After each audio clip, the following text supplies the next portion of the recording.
Bonsoir et bienvenue dans cette nouvelle vidéo dans laquelle je vais parler d'une autre maladie auto-immune systémique caractérisée par l'activation, bien l'hyperactivation du système immunitaire vis-à-vis les antigènes du soi, c'est-à-dire vis-à-vis les auto-antigènes. Donc, juste un petit rappel concernant les précédentes vidéos dans laquelle j'ai parlé déjà de diabète type 1, j'ai parlé de maladie cœliaque, j'ai parlé d'autres maladies. Cette fois-ci, on va voir ensemble le lupus érythémateux disséminé, une maladie auto-immune systémique médiée par des autoanticorps dirigés contre l'ADN, mais pas forcément l'ADN seulement, mais bien évidemment des anticorps dirigés contre tout antigène nucléaire, quel que soit ADN, enveloppe nucléaire, chromatine, nucléosome, etc. Mais en cas de lupus, on s'intéresse beaucoup plus aux anticorps dirigés contre l'ADN natif. Voilà. Donc, comme toute maladie auto-immune, les maladies auto-immunes, ce sont des maladies multifactorielles qui sont dues à plusieurs facteurs, des facteurs génétiques, des facteurs environnementaux comme l'exposition au soleil, le stress, le virus, le silice, médicaments, etc. Mais même aussi la dysrégulation immunitaire. Donc, c'est quoi le lupus érythémateux systémique? On commence toujours par une définition. Donc, il s'agit d'une connectivite, c'est-à-dire maladie auto-immune systémique touchant plusieurs organes. Fréquente, prédomine chez la femme jeune, en âge de procréation. Déjà, le sexe ratio, environ 8 femmes sur un homme. Donc, protéoforme, spontanément grave. Donc, les signes cliniques sont très diversifiés, caractérisés par la production d'anticorps antinucléaires d'origine en particulier contre l'ADN natif, s'associe souvent au syndrome des anticorps antiphospholipides et évolutions en poussée qui sont le plus souvent imprévisibles, c'est-à-dire l'augmentation significative de l'activité de la maladie dans un ou plusieurs organes, peau, les reins, les poumons, le cœur, les muscles, d'où on peut avoir pas mal de signes cliniques associés à cette maladie-là. Et comme il s'agit d'une évolution en poussée, donc c'est une évolution qui est lente, asymptomatique. Donc, le patient peut être lupique sans avoir des signes cliniques. Donc, concernant le lupus, bien évidemment, les facteurs génétiques, on a les HLA, surtout HLA-DQA2, HLA-DR3, ce sont les gènes HLA, mais aussi les gènes non HLA, qui sont les gènes qui codent pour les molécules de complément, surtout. Bien sûr, les gènes codant pour les récepteurs du fragment Fc gamma d'immunoglobuline G2A et les immunoglobulines G3A, parce que vous savez que les immunoglobulines G possèdent 4 sous-classes, IgG1, IgG2, IgG3, IgG4, d'accord? Et donc, un déficit dans l'expression ou bien euh, dans l'expression voilà, des gènes qui codent pour le récepteur du fragment Fc de ces immunoglobulines peut être associé au lupus. On a aussi le stade 4, bien évidemment le stade 2 aussi. Donc, une fois on a une mutation dans ce gène, donc on peut être susceptible d'avoir un lupus parce que ce gène-là est impliqué donc, dans la voie de transduction du signal de l'interféron alpha et on va voir par la suite le rôle de l'interféron alpha dans le lupus érythémateux systémique. Et bien sûr, les TLR qui sont des récepteurs de l'immunité innée. Bien sûr, on a les facteurs hormonaux comme les estrogènes. C'est pour cette raison que les femmes sont fréquemment prédisposées par rapport aux hommes. C'est une maladie chronique de la femme jeune, en fait. Éphérocytose anormale. On va voir par la suite qu'est-ce que ça veut dire éphérocytose. Et donc, cette éphérocytose anormale est due principalement un déficit en DNase 1 et 1L3. Les maladies héréditaires de type interféronopathie type 1, c'est-à-dire une surexpression de l'interféron du type 1, comme le syndrome d'Aicardi-Gouttière. Ce syndrome est caractérisé par une mutation biallélique touchant le gène qui code pour le DNase 2 et le STING. Et bien sûr, on a donc l'épigénétique et aussi le déficit en vitamine D. Donc, comme il s'agit d'une maladie multisystémique en présence de tous ces facteurs, génétiques, environnement, immunorégulateurs, hormones, épigénétiques, il y a une hyperactivation du système immunitaire qui va endommager pas mal d'organes et donc c'est une maladie systémique non spécifique d'organes. C'est pour cette raison, donc on a pas mal de signes cliniques, principalement donc, on a l'érythème, bien éruption malaire. C'est pour cette raison qu'on dit lupus érythémateux, c'est-à-dire la présence d'une éruption malaire. C'est la signe clinique la plus abondante et la plus caractéristique donc de cette maladie. On a bien sûr la néphropathie lupique et des arthralgies et des arthrites. Bien évidemment, il existe des signes généraux de lupus comme l'asthénie, la fièvre, l'anorexie, l'amaigrissement, des troubles de sommeil, etc. Donc voilà quelques exemples des manifestations cutanées et articulaires. Ici, on a lupus érythémateux aigu avec érythème et œdème en loup. D'accord? Ici, on peut avoir donc le lupus cutané subaigu décolleté, forme annulaire. On a le lupus discoïde, plus ou moins grave. Le fameux, si vous voulez, signe clinique articulaire, c'est l'arthrite, ou bien appelé aussi main de Jacquot. C'est un syndrome bien connu. Donc, on a aussi l'éruption vasculitique des pulpes des doigts et paumes des mains. Donc, la néphropathie lipique, donc il s'agit d'une complication fréquente et grave intervenant dans un pourcentage entre 33 et 59%.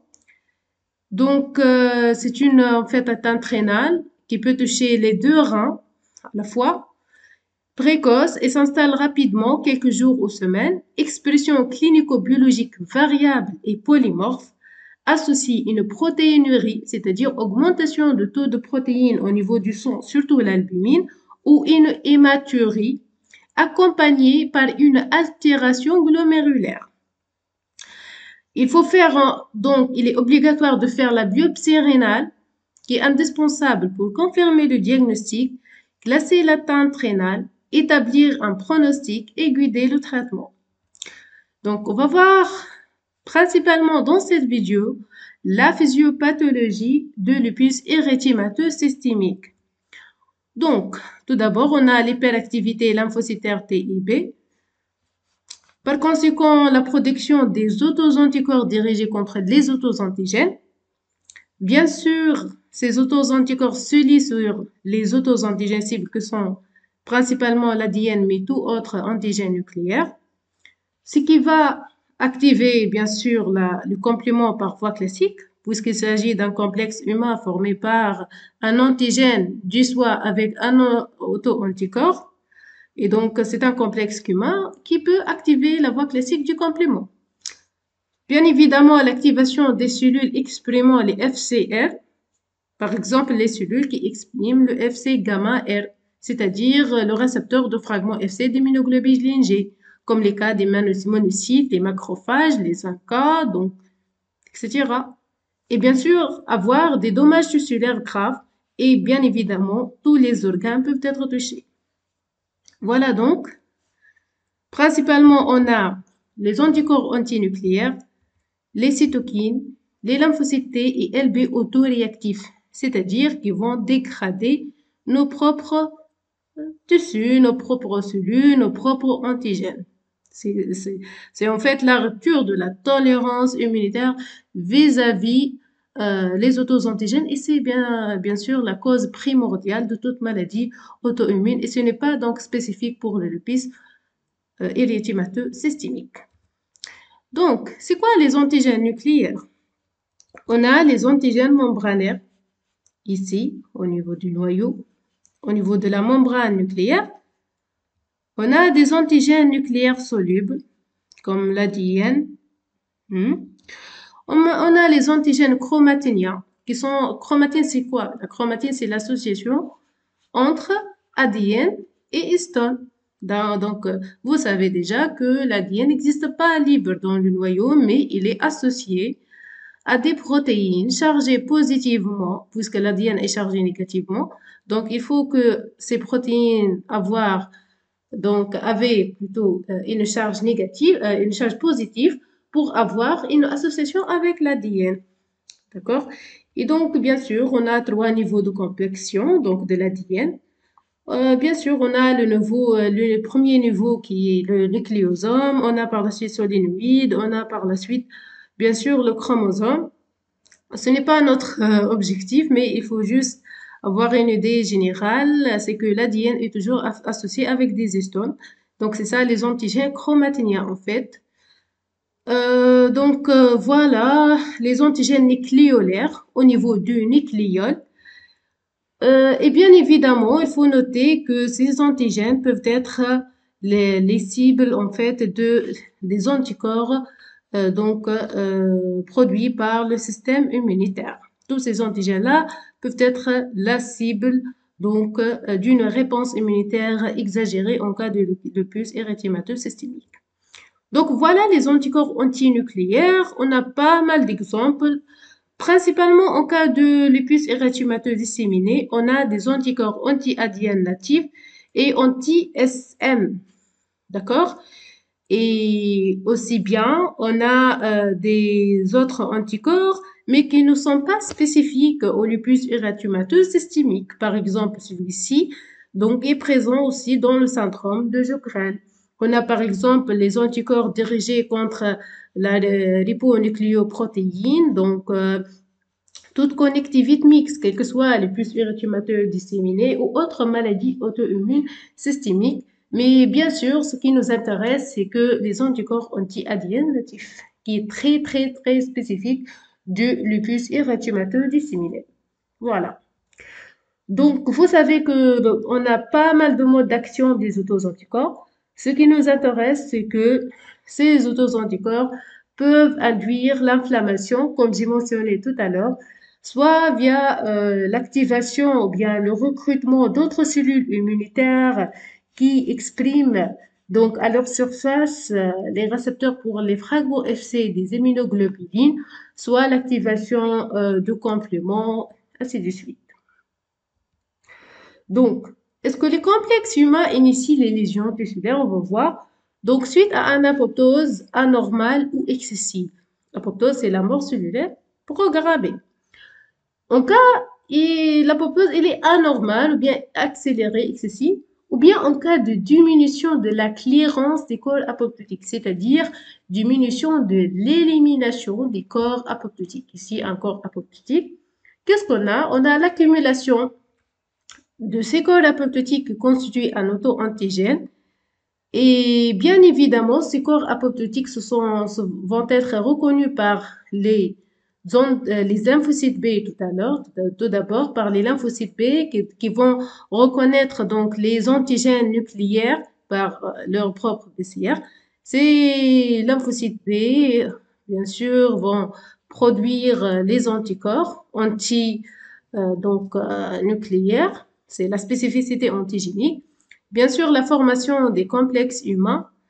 Le complexe humain va rester en fait au niveau tissulaire qui va activer par la suite la voie classique du complément.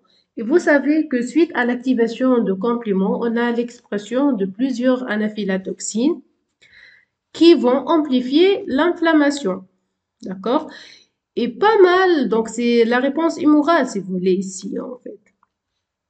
Donc, bien sûr, ici, les complexes, ici, les antigènes nucléaires peuvent être apprêtés grâce aux cellules dendritiques aux monocytes macrophages pour être, après apprêtement, bien sûr, présentés aux lymphocytes CD4+, et lymphocyte T CD8+ via les molécules CMH2 et CMH1 respectivement pour activer ces cellules.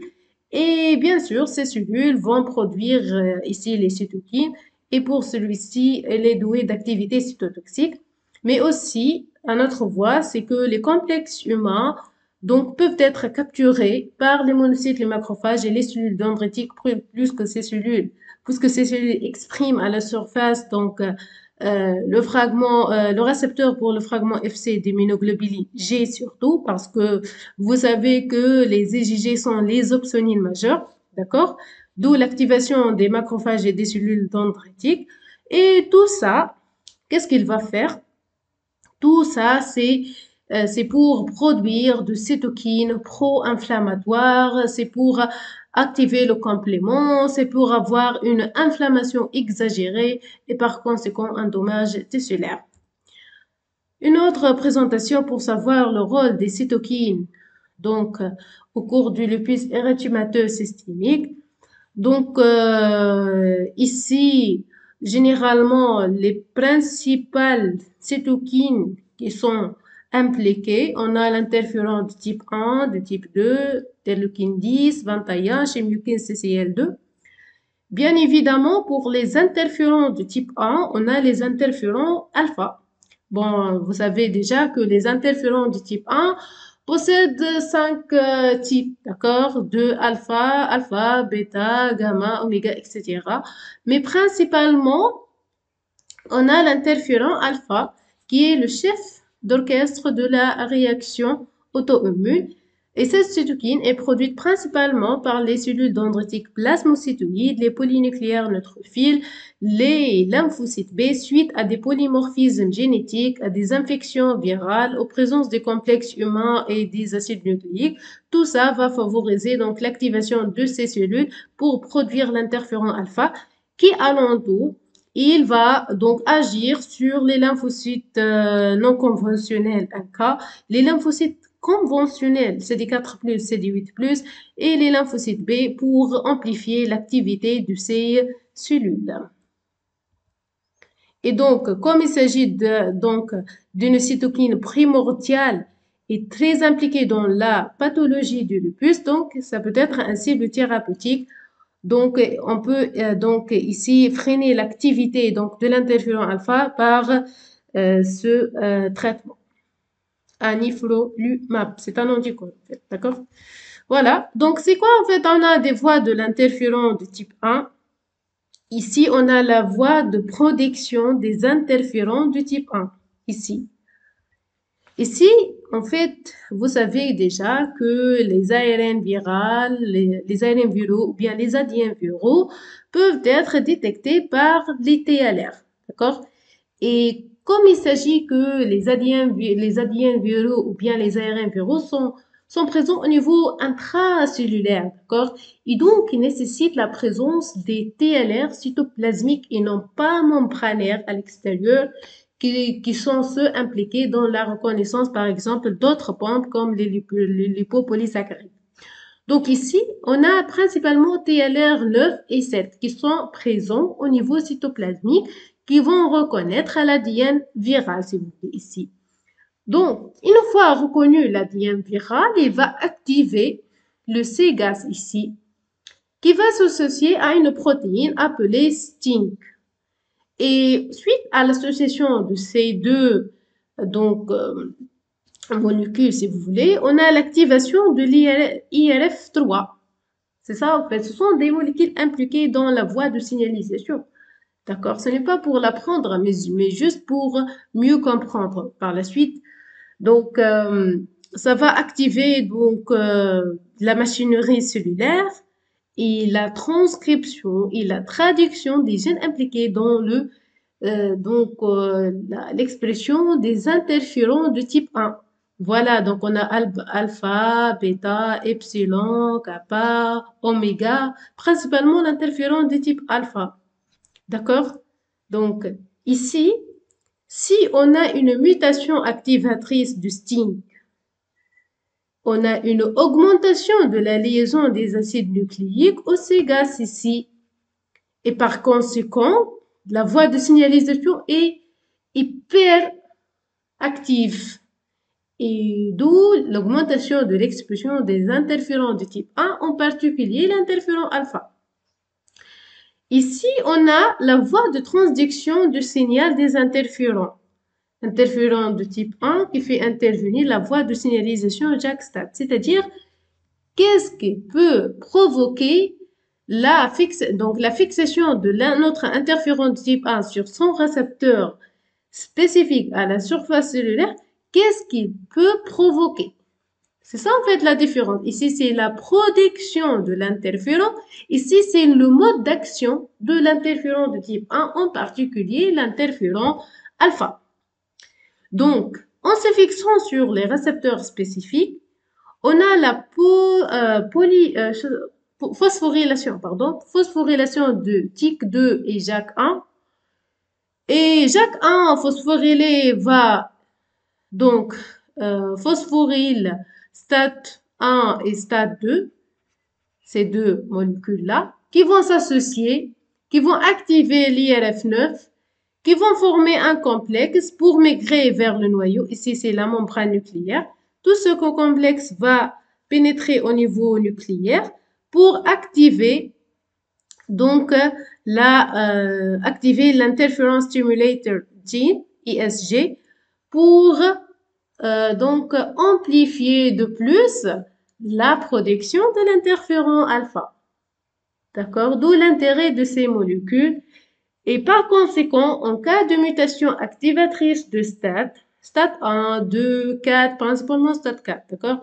On a hyperactivation de l'ISG, l'interféron stimulator gene, ce qui va provoquer l'hyperproduction des interférons type 1 et d'où l'apparition néonatale ou infantile d'une microvasculopathie avec des lésions cutanées, pulmonaires et articulations graves.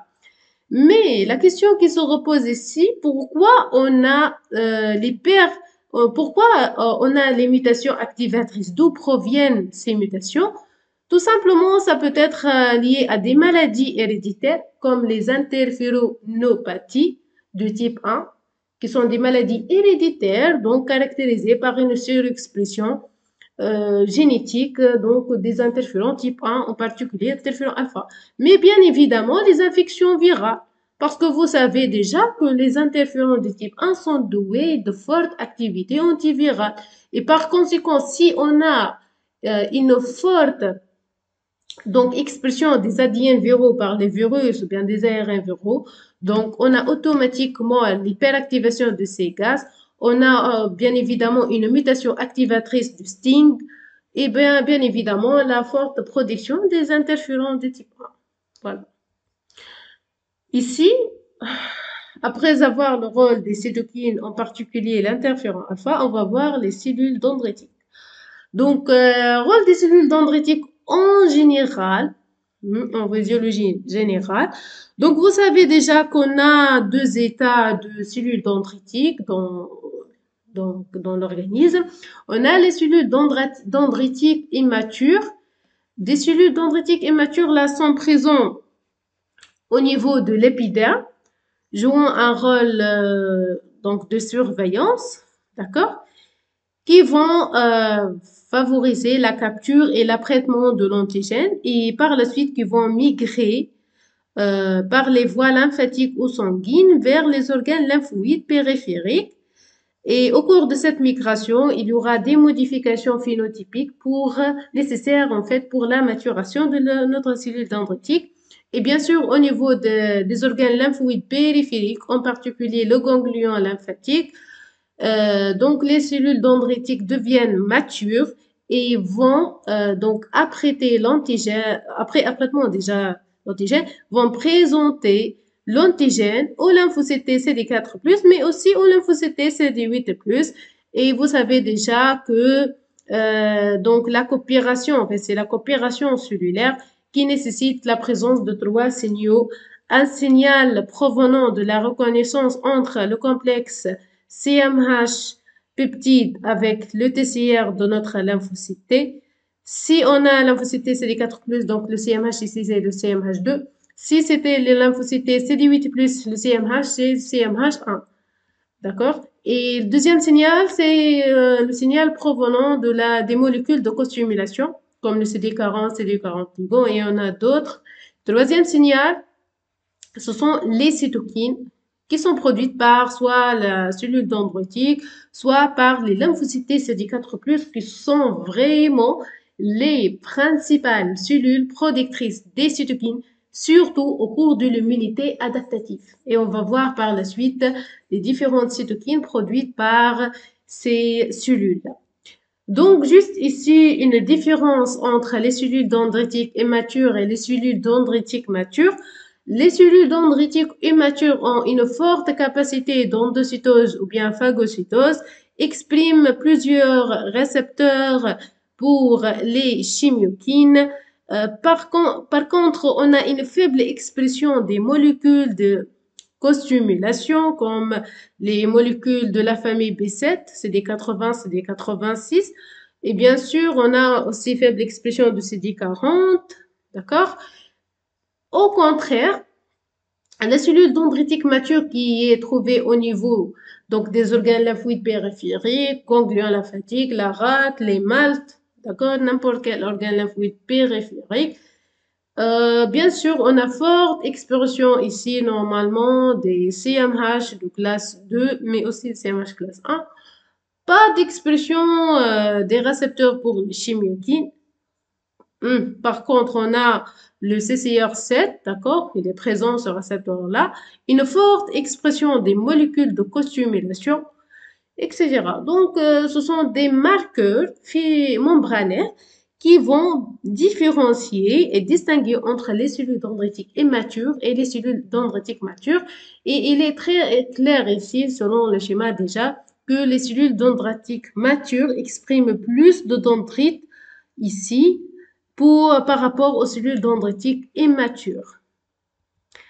Donc ici, voilà, juste c'est un schéma en fait qui va montrer donc la maturation des cellules dendritiques. Donc ici, la cellule dendritique nécessite donc la présence c'est vrai, donc de l'antigène qui va l'apprêter et qui va migrer donc à travers les vaisseaux lymphatiques et sanguines aussi. Donc nécessite la présence d'un signal de danger provenant de l'antigène, provenant aussi de la réaction inflammatoire induite par l'antigène, parce qu'aussi on a l'immunité innée, n'oubliez pas, la première ligne de défense. Donc on a déjà les cellules de l'immunité innée qui vont produire donc des cytokines pro-inflammatoires, et ces cytokines sont impliquées donc dans la maturation aussi de notre cellule dendritique.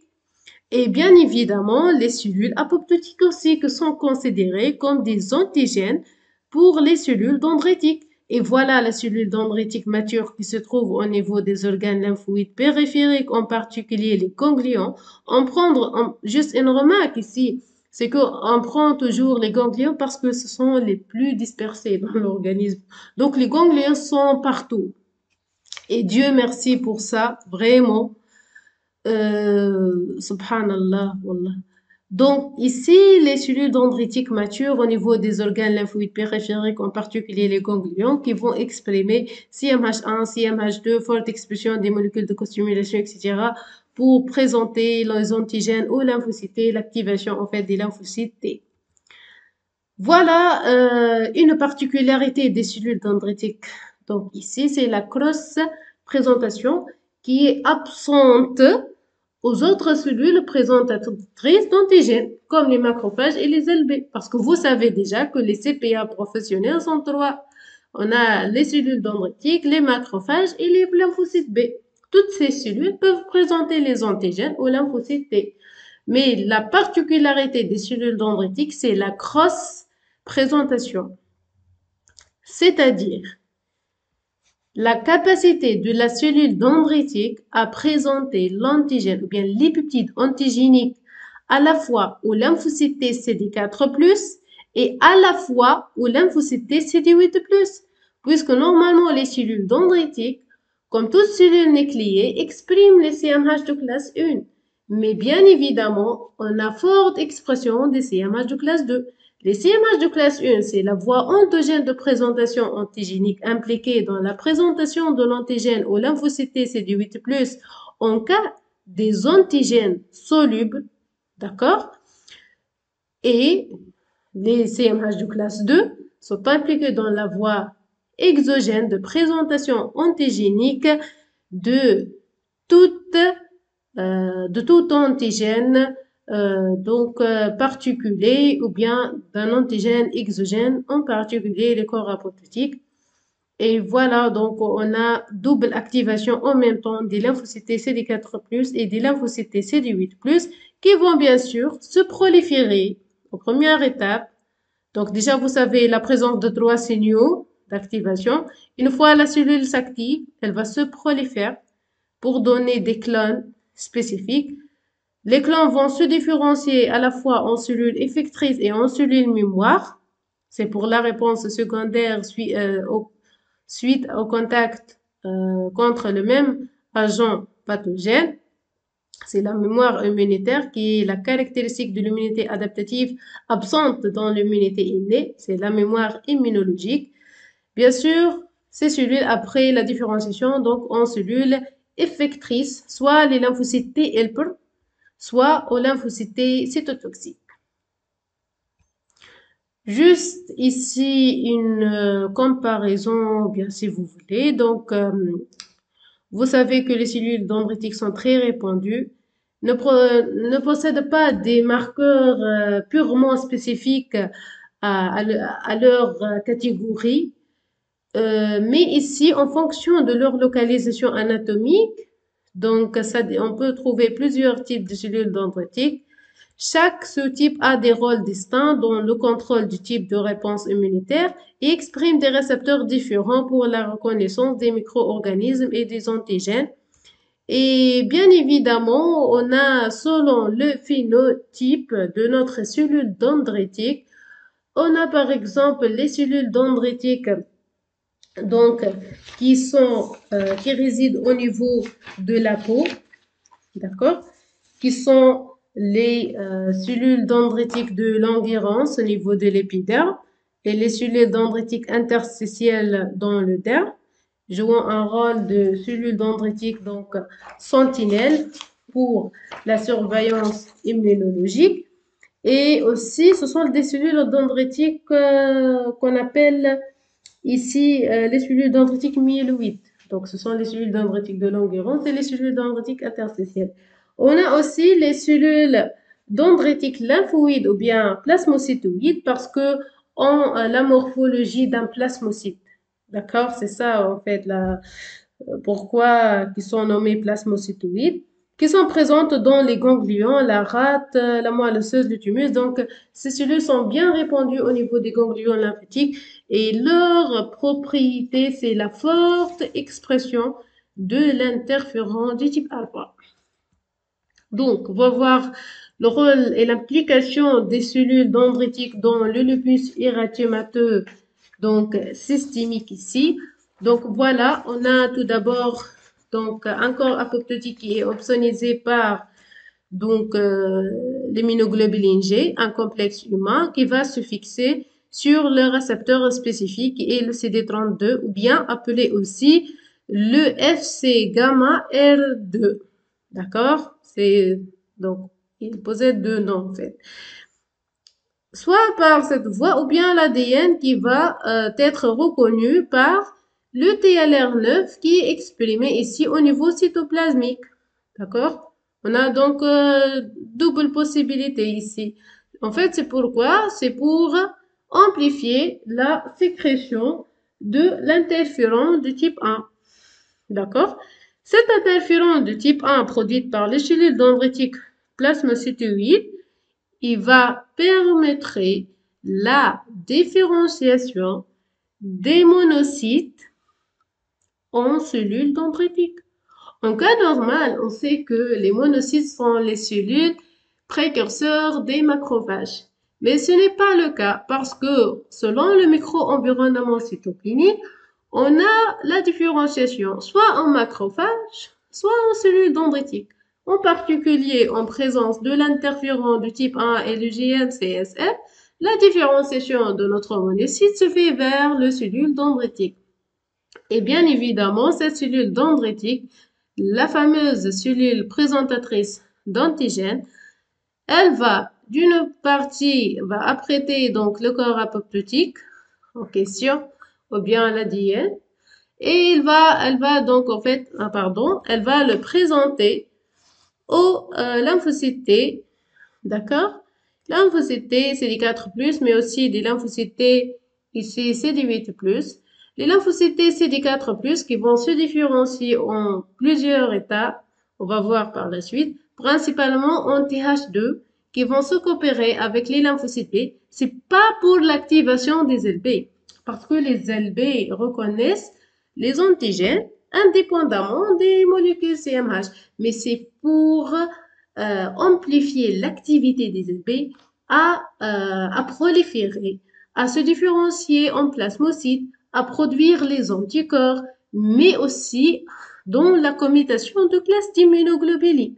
Tout ça, c'est contrôlé par les cytokines TH2. C'est ça, en fait, on a la coopération entre lymphocyte T et lymphocyte B, et ça se fait au niveau du centre germinatif, au niveau du ganglion lymphatique. Donc, pour mieux de détails, vous pouvez trouver dans la chaîne YouTube, j'ai bien expliqué le centre germinatif, la formation du centre germinatif et les types de coopération qui ont lieu dans ce fameux centre germinatif. Voilà. Pour les LTCD8+, bien sûr, vont se différencier en cellules cytotoxiques, productrices des perforines et de coenzymes.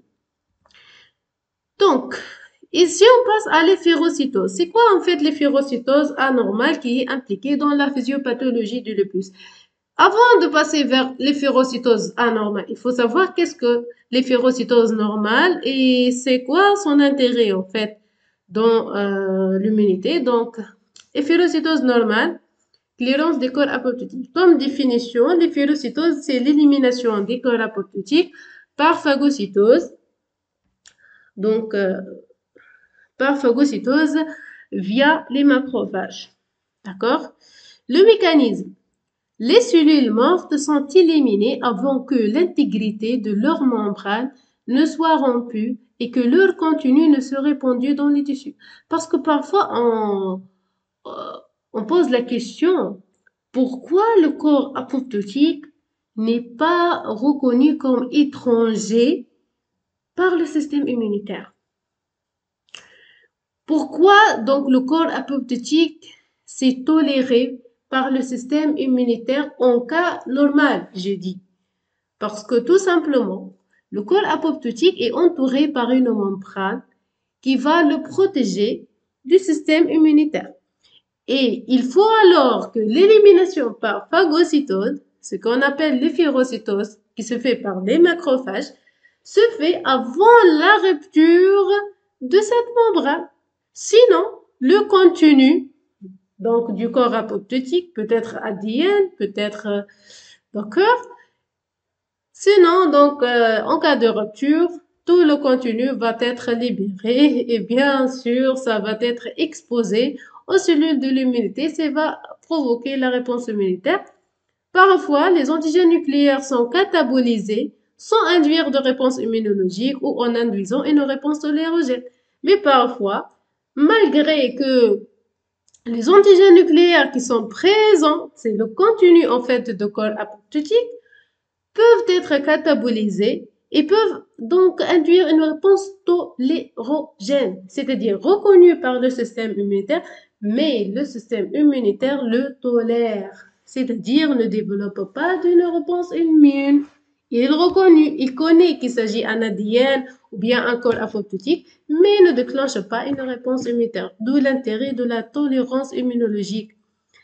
En fait, comment ça se fait cette réponse tolérogène? C'est via l'activation des voies de signalisation intracellulaires spécifiques pour produire des cytokines anti-inflammatoires et antiprotéases. Donc, c'est grâce aux cytokines anti-inflammatoires, c'est qu'on a blocage de la réponse immunitaire. D'accord? Donc, pourquoi les corps apoptotiques sont-ils la cause centrale du lupus érythémateux systémique? C'est tout simplement que les corps apoptotiques sont le lieu où se regroupent les antigènes contre lesquels les patients leuciques développent des autoanticorps, qui sont les antigènes nucléaires, comme la diène double brin natif, les nucléosomes, les ribonucléoprotéines et d'autres. Un seul auto-antigène dans le lupus érythémateux systémique représenté par les corps apoptotiques. Donc, les autoantigènes qui sont impliqués dans la physiopathologie du lupus érythémateux systémique, ce sont les autoantigènes présentés par les corps apoptotiques et pas d'autres auto-antigènes. C'est-à-dire, on ne parle pas, par exemple, des autoantigènes présents au niveau d'autres cellules, par exemple, cellules hépatiques, ou bien pancréas, ou bien poumons, d'accord? C'est juste par les corps apoptotiques. C'est pour cette raison qu'en cas de défaut de clairance des corps apoptotiques, on a le lupus, d'accord? Et donc, ces corps apoptotiques-là, ou bien le contenu de corps apoptotiques qui sont les antigènes nucléaires, vont être reconnus par les TLR, l'activation de la voie qu'on a mentionnée tout à l'heure, la voie de production de l'interféron, et voilà la surexpression de l'interféron de type 1. Voilà. Maintenant, on va voir efferocytose anormale, un défaut de clairance des corps apoptotiques. Tout d'abord, il faut savoir que déjà, donc, une efferocytose anormale peut être due à un déficit en DNase 1 et en L3, ce qui va provoquer l'accumulation extracellulaire des acides nucléiques qui sont reconnus par les TLR7 et les TLR9. D'accord? Et bien évidemment, c'est en fait la même figure de la physiopathologie ici qu'on a voir tout à l'heure. Il y a aussi la possibilité d'avoir des modifications post-translationnelles dans ces corps apoptotiques-là.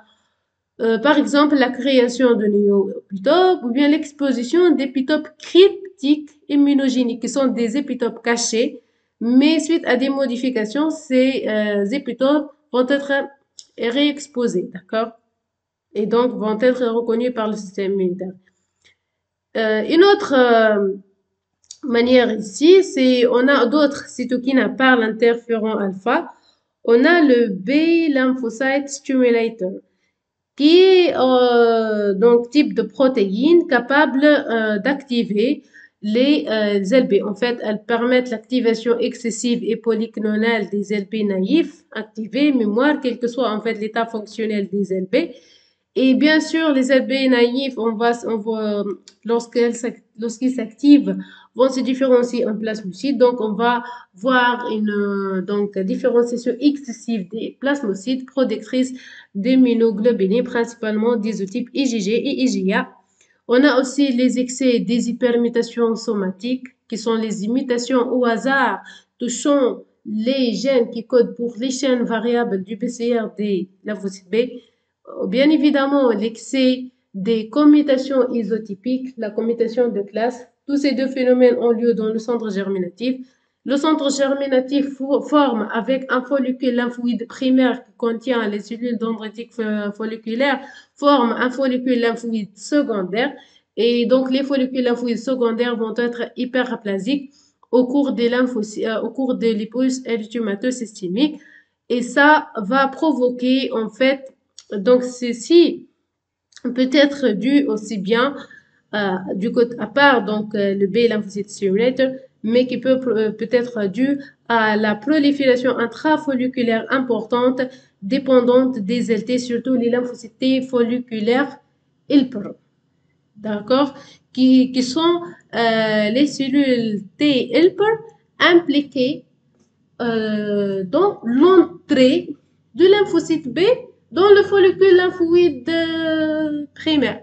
C'est la première étape de l'initiation de la maturation périphérique de lymphocyte B. C'est qu'il y a une coopération avant l'entrée de ZLB dans le follicule lymphoïde primaire et on a une simple coopération entre ce lymphocyte T folliculaire avec le lymphocyte B.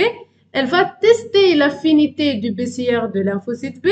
Elle va trouver que l'affinité de ce BCR est faible et donc elle va permettre l'entrée de ce lymphocyte B pour vérifier son affinité et pour l'améliorer. Et donc, dans le follicule lymphoïde primaire, le lymphocyte B va se proliférer. Au cours des proliférations, on a des hypermutations somatiques en excès. Les hypermutations somatiques soit augmentent, soit diminuent, soit gardent l'affinité du BCR. Donc, il faut avoir une étape de sélection des LB qui exprime un BCR de forte affinité. Cette sélection se fait via les CDF au niveau de la zone claire du centre germinatif. Et par la suite, on a autres coopérations. C'est la troisième coopération entre un lymphocyte B et un lymphocyte T helper naïf qui va s'activer pour se différencier en TH2 qui va produire les cytokines impliquées dans la commutation de classe d'immunoglobulines.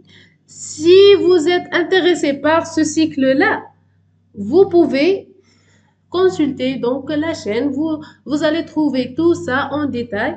J'ai mentionné déjà, c'est un schéma à la main, donc je l'écris, c'est plus détaillé en fait par rapport à des schémas sur YouTube, sur Internet ou d'autres.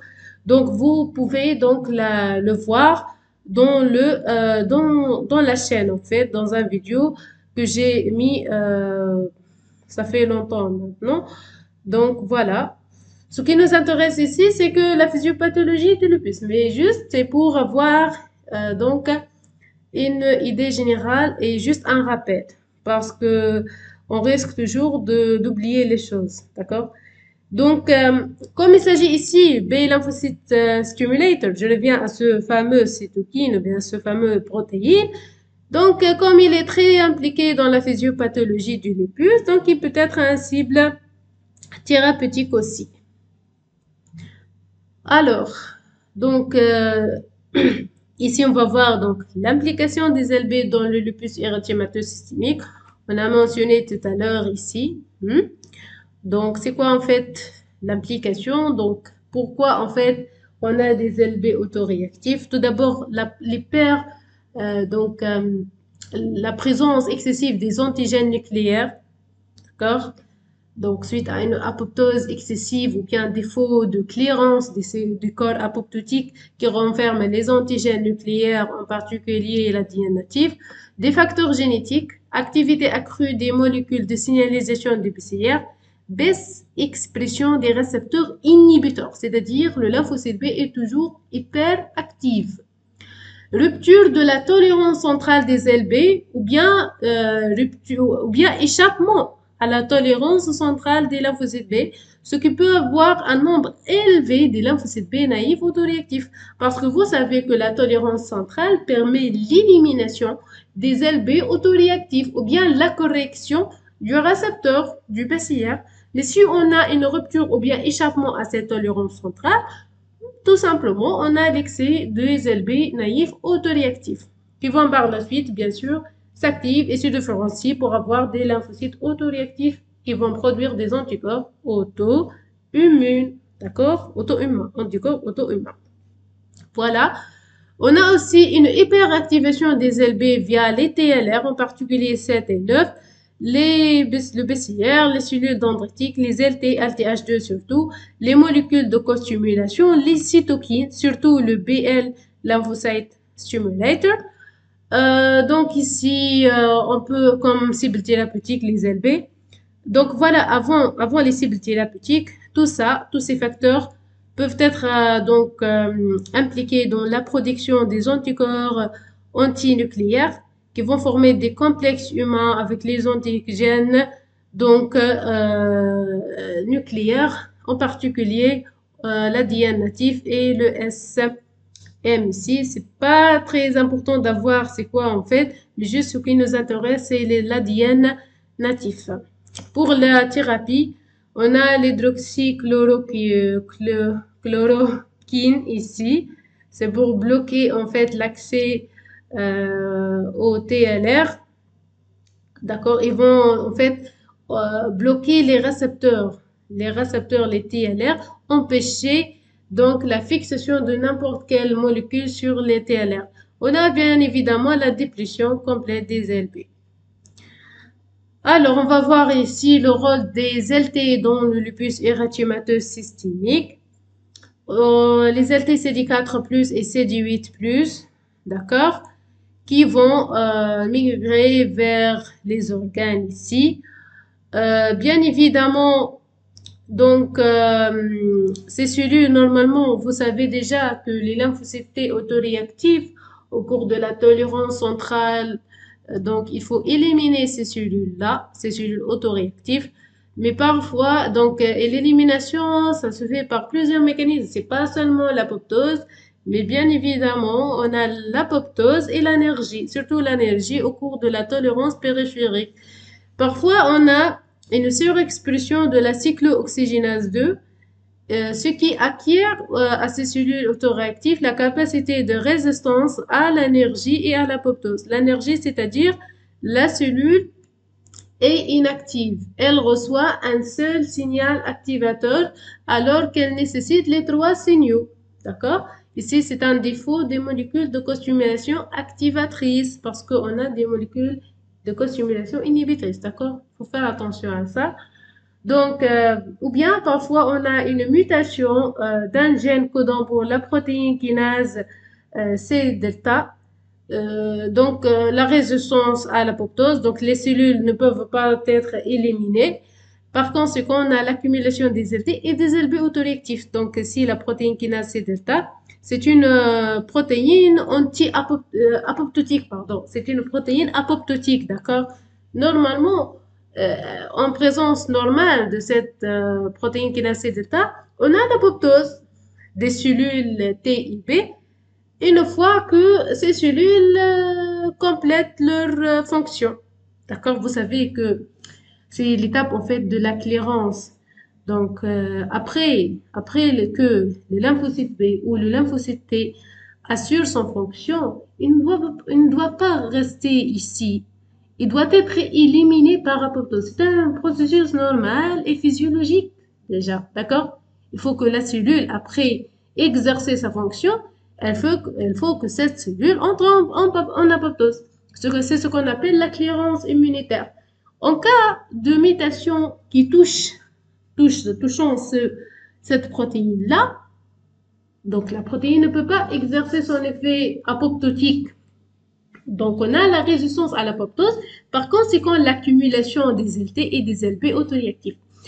Donc, une fois ici dans les organes, bien sûr, les LTCD8+ vont se différencier après activation, bien sûr, en lymphocytes cytotoxiques qui vont surexprimer les molécules HLA2 et des molécules cytotoxiques qui sont impliquées dans les lésions tissulaires et par conséquent l'augmentation des corps apoptotiques.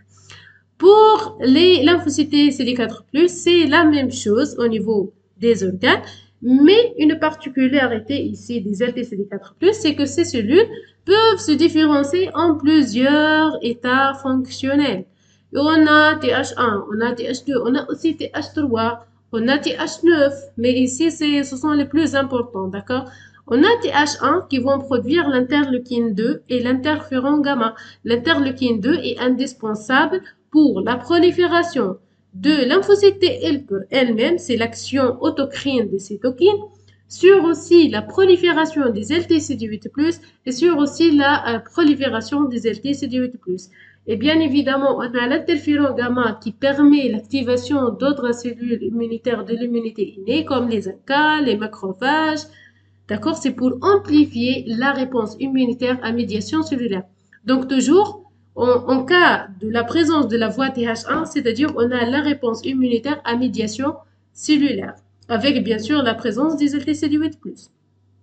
On a les cellules TH2, la voie TH2, caractérisée par la production des cytokines de type TH2, interleukine 4, 5, 10 et 13. Ces cytokines-là, surtout l'interleukine 13 et le 4, et bien évidemment, l'interleukine 4 et le 5 en énergie, donc ensemble, c'est-à-dire en synergie, c'est l'effet accumulatif de ces deux cytokines. Donc, on peut avoir une prolifération importante des LB, la différenciation des LB et la production des anticorps et même la commutation de classe. Donc, la voie TH2 est impliquée dans la réponse à médiation immorale avec la présence des LB, bien sûr. Donc, ces cellules vont aider, d'accord, les lymphocytes B à produire les anticorps. On a bien évidemment les TH17 qui vont produire l'interleukine 17 du type A et F surtout, 21, interleukine 22. Les T régulateurs qui sont des cellules suppressives de l'immunité, en fait, de la réponse immunitaire. On a les lymphocytes T folliculaires que j'ai parlé tout à l'heure. Donc, ces cellules vont activer les LB et la formation du centre germinatif.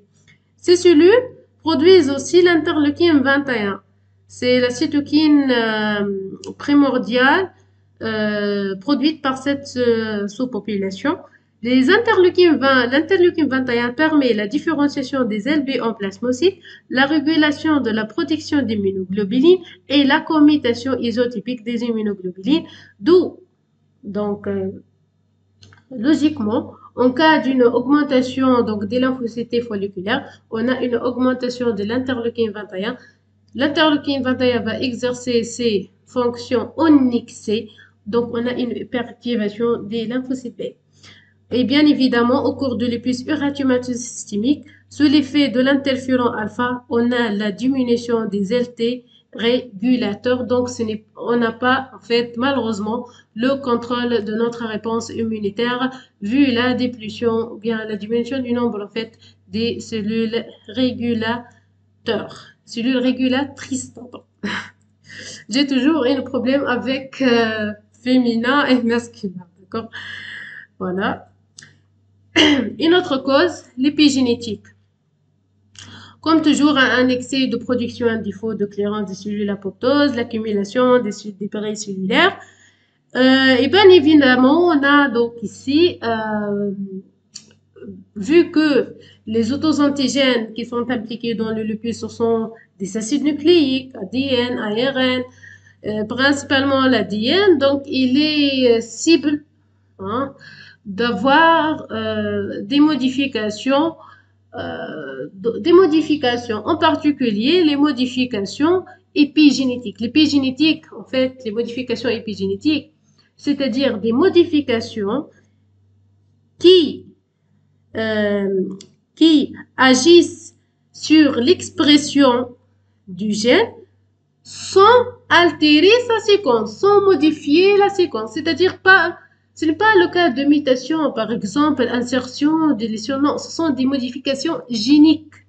Mais ici, l'épigénétique, ce sont des modifications qui sont impliquées sur l'ADN, sur les histones aussi, sur les chromatines en général, qui vont interférer avec l'expression de l'information génétique sans modifier la séquence génétique. Le gène est là, non modifié, mais l'expression est différente. D'accord?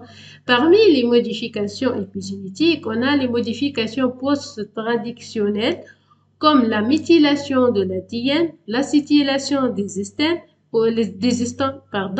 et la méthylation des histones. Et bien évidemment, une étude, j'ai pas mentionné ici, mais une étude a démontré déjà que en cas de défaut, donc de déméthylation, en cas de déméthylation de l'ADN, on a donc la susceptibilité de lupus érythémateux systémique. D'accord? Donc, en cas de défaut de méthylation de l'ADN, on a un défaut dans la clairance des corps apoptotiques et par conséquent, on a le lupus érythémateux systémique.